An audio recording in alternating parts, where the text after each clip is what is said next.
పాండవులతో కలిసి వేడుకలతో గడుపుతున్న కృష్ణుడికి వృద్ధుడైన తండ్రి వసుదేవుని చూడాలనిపించింది. ఆ మాట అందరికీ చెప్పాడు. వెంటనే అందరికీ బాయ్ చెప్పి రథం ఎక్కి కృష్ణుడు ద్వారకాకి బయలుదేరాడు. అలా కొన్ని రోజులకి ద్వారకాకి చేరాడు. మరో పక్క మయుడు ఒకరోజు అర్జునుడిని కలిసి ఇలా అన్నాడు. అర్జున, యుధిష్ఠిరుడి సభావనం కృష్ణుడు కోరినట్లు నిర్మించాలంటే సాధారణ నిర్మాణ సామాగ్రి సరిపోదు.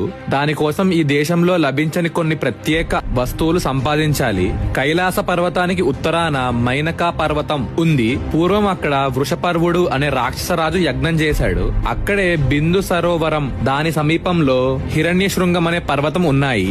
ఆ ప్రాంతంలో విచిత్రమైన కాంతులనిచ్చే విశేషమైన మనులతో కూడిన అనేక పదార్థాలు లభిస్తాయి. ఆ పదార్థాల నుంచి వచ్చే కాంతి చూసే వాళ్ళకి భ్రమ కలిగిస్తుంది. ఉన్నది లేనట్టు, లేని ఉన్నట్లు భ్రాంతి కలిగిస్తుంది. ఆ పదార్థాలు ఇంకా ఆ ప్రాంతంలో ఉండే ఉంటాయి.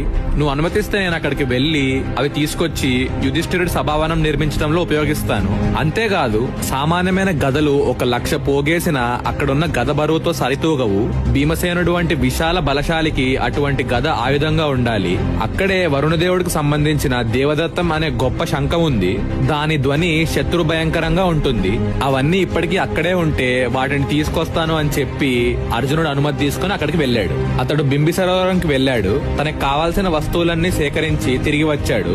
భయంకరమైన గదని భీమసేనుడికి, దేవదత్తం అనే శంఖాన్ని అర్జునుడికి ఇచ్చాడు. వాళ్ళవి పట్టుకొని చాలా పవర్ఫుల్ గా ఫీల్ అయ్యారు.